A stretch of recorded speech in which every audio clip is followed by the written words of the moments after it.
वक्रतुंड महाकाय सूर्यकोटी समप्रभ निर्विघ्नं कुरु मे देवो सर्व कार्येषु सर्वदा. वक्रतोंड आणि लाखो सूर्यांप्रमाणे महाकाय तेजस्वी ज्याचे स्वरूप व तेज आहे, जो सर्व अडथळे दूर करून कार्य निर्विघ्नपणे पार पाडतो, अशा या गणरायाला नमस्कार करून आज आपण गणेश चतुर्थी भाग 2 हा व्हिडिओ सुरुवात करूया. पण जर तुम्ही भाग 1 हा व्हिडिओ बघितला नसेल तर तो जरूर पहा. डिस्क्रिप्शन बॉक्समध्ये मी लिंक देत आहे. हिंदू संस्कृती आणि स्त्री या चॅनलवर जाऊन तो नक्की पहा आणि चॅनलला सबस्क्राईब पण करा. हिंदू धर्मातील सर्वप्रथम पूजनीय देवता म्हणजे आपला लाडका गणपती बाप्पा. तर तो इतका पूजनीय का आहे हे आपण मागच्या व्हिडिओमध्ये बघितलंच आहे. भोलेनाथ आणि माता पार्वती यांचे सुपुत्र म्हणजे गणपती बाप्पा. पण मग या आपल्या बाप्पाचे शरीर असे वेगळे का आहे, तर यामागे देखील एक कथा प्रसिद्ध आहे. भोलेनाथ आणि माता पार्वती यांचे सुपुत्र म्हणजे आपला लाडका बाप्पा. पण मग या आपल्या गणपती बाप्पाचे शरीर असे वेगळे का आहे, तर यामागे देखील एक कथा प्रसिद्ध आहे. माता पार्वतीने एकदा एका मातीच्या पुतळ्याला मुलाचे स्वरूप देऊन त्याला जिवंत केले आणि त्याला सांगितले की माझ्या कक्षामध्ये माझ्या विनंतीशिवाय कोणीही येता कामा नये. तेव्हा भगवान शंकर तिथे येतात आणि गणेश त्यांना अडवतात. तेव्हा त्यांना आतमध्ये जाऊन दिले नाही. या रागामुळे भगवान शंकर गणपतीचे मस्तक उडवतात आणि माता पार्वतीच्या सांगण्यावरून त्यांना पुन्हा जिवंत करण्यासाठी आपले गण तिथे पाठवतात. भगवान शंकरांनी सांगितल्याप्रमाणे सर्वप्रथम जो प्राणी दिसेल त्याचे मस्तक कापून गण घेऊन येतात. तर ते असते हत्तीचे मस्तक आणि भगवान शंकर हे मस्तक गणेशच्या धडावर ठेवून त्यांना जिवंत करतात. ही गोष्ट तर आपल्या सर्वांना माहीतच असेल. पण मग तुम्हाला असा प्रश्न पडलाय का की भगवान शंकरांनी गणेशचे मस्तक त्याचे स्वतःचेच मस्तक का नाही बसवले, त्या जागी एका प्राण्याचे का बरं बसवले? कारण गणपती ही तत्वज्ञानाची देवता आणि समाजाचा नेता आहे आणि नेत्याकडे हत्तीचे मस्तक म्हणजेच बुद्धिमान असण्याची गरज आहे. हत्ती हा सर्वात बुद्धिमान प्राणी आहे. याचाच अर्थ असा की जर तुम्हाला आयुष्याची उंची गाठायची असेल तर बुद्धिमान व्हावं लागेल. त्यानंतर गणपतीचे सुपा एवढे भले मोठे कान, याचा कधी विचार केलाय का? तर सुपाची गुणवत्ता काय आहे आपल्या सगळ्यांना माहीतच असेल की टरफलं फेकून अन्न म्हणजेच काय तर सत्व आपल्याकडे ठेवणं. म्हणजेच आपण सर्वांचं म्हणणं ऐकून त्यामधून जे चांगलं आहे, जे आपल्यासाठी चांगलं आहे ते घेऊन बाकीच्या सर्व गोष्टी सोडून द्यायच्या. त्यानंतर गणपतीची लांब सोंड, ती काय फक्त मोदकांचा किंवा लाडूंचा वास घेण्यासाठी आहे का?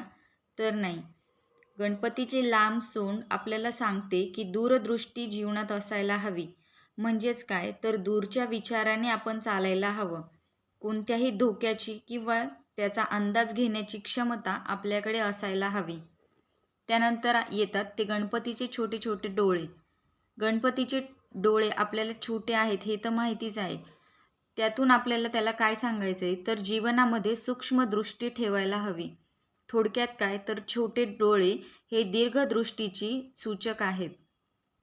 गणपतीचे मोठे पोट, हे पोट आपल्याला काय सांगते तर या पोटामुळेच त्याला आपण लंबोदर असे म्हणतो. या मोठ्या पोटाचा आकार म्हणजे प्रत्येकाच्या ज्या ऐकलेल्या गोष्टी असतील तर त्या आपल्या पोटातच ठेवाव्यात. म्हणजेच काय तर good teachings come everything from Ganpati, know all about it. त्यानंतर गणपतीचे 2 सुळे, एक पूर्ण असतो आणि एक अर्धा तुटलेला असतो. तर जो पूर्ण सुळा आहे तो श्रद्धेचा आणि अर्धा जो सुळा आहे तो बुद्धीचा. म्हणजेच काय तर जीवनात पुढे जाण्यासाठी आत्मविश्वास आणि ईश्वरावर श्रद्धा ही नेहमी पूर्णच हवी आणि बुद्धी थोडीशी कमी असली तरी चालते. त्यानंतर गणपतीला 4 हात आहेत हे तर आपल्याला माहितीच आहे. एका हातामध्ये अंकुश, दुसऱ्या हातामध्ये पाश आहे, तिसऱ्या हातात मोदक आणि चौथ्या हाताने आपल्याला बाप्पा आशीर्वाद देतो. वासना आणि विकारांवर अंकुश म्हणजेच संयमाची गरज आहे, तर पाश गरज पडल्यास शिक्षा करण्याचे सामर्थ्य देखील नेत्याजवळ आहे असं सुचवतो. मोदक म्हणजेच आनंद, ज्यामुळे आपल्याला आनंद मिळतो. तसेच मोदक म्हणजे काय तर तत्त्वज्ञानाचे प्रतीक आपण त्याला म्हणू शकतो. मोदकाच्या वरच्या भागाप्रमाणेच तत्त्वज्ञान वरवर चाखणाऱ्याला नेहमी फिकच लागतं, पण आतील जेव्हा सारभाग आपण खातो तेव्हा तो गोड असतो. आणि जे स्वतःच्या चांगल्या कर्माचा फळरूपी मोदक भगवंताच्या हातावर ठेवतो त्यांना तो आशीर्वाद देतो, असे हे 4 हात आपल्याला सुचवतात. त्यानंतर गणपतीचे पाय आपण बघितलेत का, तर ते खूप छोटे छोटे आहेत. याच्यामुळं काय तर तो लवकर पळू शकत नाही. म्हणजेच काय तर कोणतेही काम करताना उतावीळ होऊ नये. जसं ससा आणि कासवाची शर्यत आपल्याला माहितीच आहे. त्यामध्ये कोण जिंकतो तर कासव. म्हणजेच काय तर हळूहळू पुढे जाणाऱ्याचे काम हे नेहमी सुदृढ आणि सफल बनते. मग उंदीर. उंदीरच का बरं वाहन आहे गणपती बाप्पाचं? कारण जर त्याचं वाहन मोठं असतं, जसं की विष्णूचं वाहन आहे गरुड आणि कार्तिकेय स्वामींचं वाहन मोर, असे जर मोठे वाहन असते तर ते त्यांना घरापर्यंत घेऊन गेले नसते, त्यांना घराच्या बाहेरच ठेवायला लागलं असतं. पण उंदीर काय करतो तर उंदीर गणपती बाप्पाला घराघरात घेऊन जातो. तसंच उंदीर हा मायेचं प्रतीक आहे. कारण जेव्हा उंदीर चावतो तर तो नेहमी फुंकर घालून आणि मग तिथे चावा घेतो. म्हणजेच काय तर जो नेता असतो त्याने कधीही कटू बोलण्याचा प्रसंग आला तरी इतक्या गोडपणे समोरच्याला सांगावं की ऐकणाऱ्याला वाईट देखील वाटत नाही आणि आपलं म्हणणं देखील त्याच्यापर्यंत पोहोचलं जातं. तर हे आपल्याला उंदीर सांगतो. त्यानंतर गणपतीला दुर्वा फार आवडतात. हे तर आपल्या सगळ्यांनाच माहिती आहे की गणपती म्हणलं की दुर्वा आल्याच. मग या दुर्वांना काही रंग नाही, सुगंध नाही, तरी पण त्याला का बरं आवडत असतील? तर ज्याची जगाच्या दृष्टीने काही किंमत नाही असे कर्म देखील प्रेमाने आपण जर गणपतीला भगवंताला वाहिले तर ते प्रभूला आवडते, म्हणून आपण दुर्वा वाहतो. त्यानंतर लाल फूल. लाल फूल गणपतीला आवडते. लाल रंग हा क्रांतीचे प्रतीक आहे असं म्हटलं जातं आणि क्रांती कोण करतो तर नेता, म्हणून आपण लाल फूल वाहतो. तसंच गणपतीला आपण तांदूळ वाहतो. त्या तांदळालाच संस्कृतमध्ये अक्षता हा शब्द आहे.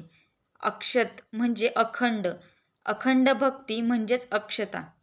त्यानंतर आपण गणपती बाप्पाला मोदकांच्या सोबतच पंचखाद्यांचा देखील नैवेद्य दाखवतो. तर पंचखाद्य म्हणजे काय तर ख अक्षरापासून सुरू होणारे पदार्थ, जसं की खडीसाखर, खसखस, खोबरं, किसमिस, खारीक. पण मग हा प्रसाद का बरं दाखवायचा? हा तर संस्कृतीमध्ये आपल्या लिहिलेलंच आहे, पण सायंटिफिकदृष्ट्या देखील याचं खूप महत्त्व आहे, तर ते जाणूया. आपल्या संस्कृतीमध्ये पद्धत आहे की प्रत्येक सण त्या त्या काळाप्रमाणे आणि आपल्या आरोग्याच्या दृष्टीने बनला आहे. तर खडीसाखर बनते ती ऊसाच्या रसापासनं आणि ही वात आणि पित्तनाशक आहे. त्यानंतर किसमिस ही द्राक्षांपासून बनते. अत्यंत स्निग्ध, मऊ आणि मुलायम अशी ही किसमिस खोकला आणि तहान भागवते. त्यानंतर खोबरं आपल्याला नारळापासून मिळतं. नारळाचा थंडपणा या खोबऱ्यामध्ये असतो, जो केसांच्या तक्रारी दूर करतो.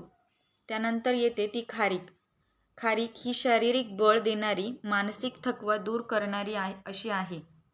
त्यानंतर खसखस ही वातनाशक, निद्रानाशक या सगळ्यांचा एकत्रित खिरापतीचा नैवेद्य आपण गणपती बाप्पाला दाखवतो आणि नंतर आपण स्वतःच खातो. त्यानंतर 21 दुर्वा आपण का बरं गणपती बाप्पाला वाहतो याचा आपण विचार केलाय का? तर याच्या मागे देखील एक कथा आहे.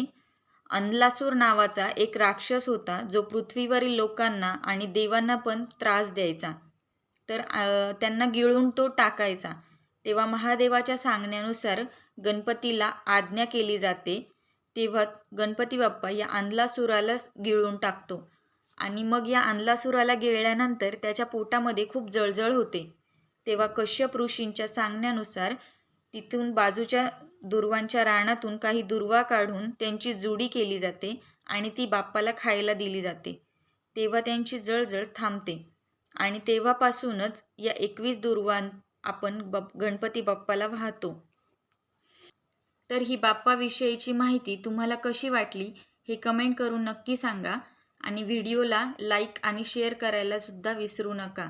येणाऱ्या गणेश चतुर्थीच्या तुम्हा सर्वांना खूप खूप शुभेच्छा.